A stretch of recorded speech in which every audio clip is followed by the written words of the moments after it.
আসসালামু আলাইকুম দর্শক বন্ধুরা, আজ আমি কুষ্টিয়া জেলার কুমারখালী থানার চাঁদপুর ইউনিয়নের গবরা গ্রামে এসেছি। এই ধানের যিনি চাষ করেছেন এমন একজন ব্যক্তি, দীর্ঘ সময় ধরে জানি উনি একজন রাজনীতির সঙ্গে যুক্ত, কিন্তু উনি যে কৃষি উদ্যোক্তা, পরিচয়টা যদি বলতেন। আমার পরিচয়, আমার কাজী মমিনুল হক আমার নাম, ডাক নাম পলাশ, পলাশ বলে সবাই চেনে। আমার আব্বার নাম কাজী মুকাদ্দেস হোসেন, উনি দীর্ঘদিন প্রাইমারির হেডমাস্টার ছিলেন।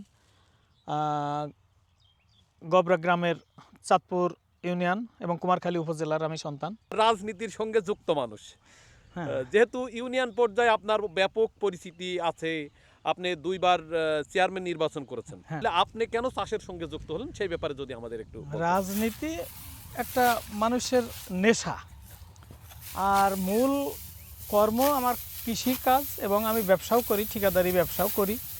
যেহেতু বাবার সম্পত্তি আছে, তার সাথে কিছু নিজেও করছি। এই কৃষক মানুষের সাথে আমাদের মতো লোক যদি যুক্ত থাকে, তাহলে আমাদের দেখা দেখি একজন কৃষক সুন্দরভাবে চাষ করার মানে সে আগ্রহটা বাড়বে এবং আমাদের কাছ থেকেও কিছু পরামর্শ নিয়ে তাহলে মানে তারা চাষ করলে চাষের উন্নতি হবে, দেশেরও উন্নতি হবে। মানে আপনি বলতে চাচ্ছেন যে শিক্ষিত পার্সন যদি কৃষিকাজের সঙ্গে যুক্ত থাকে তাহলে চাষের প্রবৃদ্ধিটা আরো বৃদ্ধি হয়। আমরা তো সবাই খাদ্য খেয়েই বেঁচে থাকি, খাদ্য ছাড়া কিন্তু জীবন চলে না। আর সেই খাদ্য উৎপাদনের কাজের সঙ্গে আপনি যেভাবে যুক্ত, এই যে সুগন্ধি ধানের চাষ করেছেন, এখন তো বিভিন্ন রকম হাইব্রিড ধান উৎপাদন করে মানুষ, বা লাভজনক কৃষিকে বেছে নেয়, তাহলে আপনি কেন এই সুগন্ধি ধানের চাষ করেছেন? এই সুগন্ধি ধান আমি চাষ করছি 1.5 বিঘা। তো এই সুগন্ধি চাষে প্রথমত এটা একটা কম খরচে একটা চাষ হয়। দ্বিতীয়ত, যদিও এর ফলন কম হয় কিন্তু এর চালের দাম অনেক বেশি। অনেক আত্মীয় স্বজন আছে, তাদেরকে আমার এই চাল দেওয়া, ছেলে মেয়ে দিয়ে সবাইকেই দেওয়া লাগে, বোন ভাগ্নি এসব সবাই আছে, এদের দেওয়া লাগে। এত বড় একজন কৃষক আপনি, এই কৃষক পরিস্থিতিটা আপনার ইউনিয়নে আসলে কতটুকু আছে? আত্মীয় স্বজনকে খাওয়াচ্ছেন, তার মানে ইউনিয়নের লোকেরও কি দাওয়াত টাওয়াত করে এভাবে খাওয়াচ্ছেন? হ্যাঁ, তা তো লাগেই। এখন মানে এক জায়গায় গেলে এই যে হঠাৎ করে চাল কিনে একজনের বাড়িতে আনা কঠিন হয়, আর অরিজিনাল চাল পাওয়া যায় না। এই যে অনেকেই দেখা যাচ্ছে 80 টাকা কেজি চাল দিচ্ছে, সেটা অরিজিনালে ভালো চাল না। আর এটা একটা চাল রান্না করার পরে আমার আশেপাশে বাড়ি ঘরে সেই সেন্ড হয়ে যায় আলাদা। হ্যাঁ, এই কারণেই আমি এটা চাষটা করি। আমার মূলত অনেক বড় চাষই বলা চলে, যদিও আমি এই চলার পথে চাষটা করি। যেমন ধান আছে, ধানের পরে পেঁয়াজ, আমি প্রায় 5 বিঘা পেঁয়াজ লাগাবো। আমার সরিষা চাষ আছে, আবার এই গম বোনা হবে। গম অবশ্য আমি নিজে করি না, আমার জমি বর্গাদিয়া থাকে, বর্গাদিরা এটা করবে, মসুর করবে। আমার বরই বাগান আছে, তারপরে হলুদ আছে। পূর্ণাঙ্গ বলা চলে, পূর্ণাঙ্গ কৃষক, কৃষিকাজের সাথে যুক্ত আছি আমি। কিন্তু এই যে আপনি এই কৃষিকাজের পাশাপাশি তো নির্বাচন করেন, রাজনীতি করেন, চেয়ারম্যান হলে কি আপনি এই কাজটা করতেন বা করবেন? তা আমার মনে হয় যে আমাদের মূল পেশা তো আমার এটা থাকবেই, ব্যবসা বা তার সাথে কৃষিকাজ। আর এটা আমার আসলে রাজনীতি আমার নেশা, এটা পেশা না। মানে এই নেশাকে আপনি কি মানুষের কল্যাণের সাথেই আমি রাজনীতি করতে চাচ্ছেন নাকি? হ্যাঁ, আমার ভালো লাগে একজনকে যদি একটু কোনো কায়দায় উপকার করতে পারি, সহযোগিতা করতে পারি, আমার কাছে এটা মনের দিক থেকে তৃপ্তি লাগে। এই উদ্দেশ্যে আমার মানুষ যদি আপনার কাছে এসে উপকৃত হয়, এটাই আপনার প্রশান্তি। হ্যাঁ, প্রশান্তি, এটা মনের প্রশান্তি, আমার সবথেকে বড় প্রশান্তিটাই।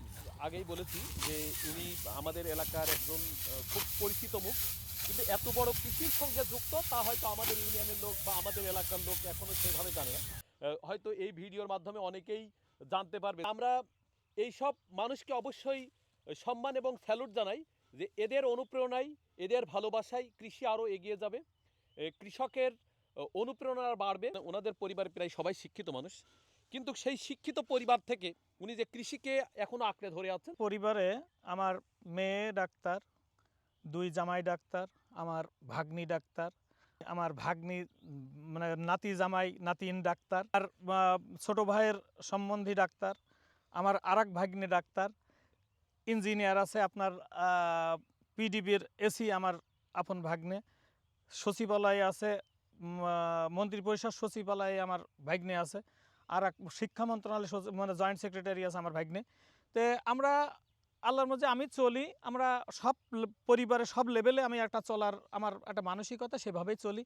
যেমন কৃষকদের সাথেও চলতে পারি, রাজনীতিবিদদের সাথেও চলতে পারে, একজন মানে শিক্ষিত পার্সন বা চাকরিজীবী তাদের সাথেও আমার চলাফেরা।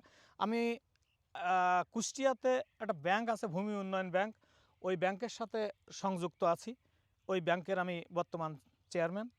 তো যাই হোক, আমি মানে চাই যে কৃষিটা আমাদের দেশে উন্নতি হোক। কৃষকরা আমার অনুপ্রেরণায় তারা আগ্রহ করে যাতে কৃষির উন্নয়ন করে, আমাদের কাছ থেকে পরামর্শ নিয়ে, আমার চাষের সাথে পরামর্শ করে যাতে আর একটু বৃদ্ধি পায় তাদের কৃষির মানসিকতা এবং উন্নতি। এই মূল আমার উদ্দেশ্য, মানসিকতা। কৃষির প্রতি তার দরদ যতটুকু আছে, সেই দরদটা যেন মানুষের মাঝে ছড়িয়ে পড়ে, সেই প্রত্যাশা রেখেই আজকের মতো এখানে বিদায় নিচ্ছি। সবাই ভাইয়ের জন্য দোয়া করবেন, এবং ভাই যেন আগামীতে তার মনের আশা এবং তার যে প্রত্যাশা সেটার জন্য পূরণ হয়, সেই দোয়া করে আজকের মতো আমরা এখানে বিদায় নিচ্ছি। ধন্যবাদ সবাইকে। আসসালামু আলাইকুম রহমতুল্লাহি ওয়া বারাকাতুহু।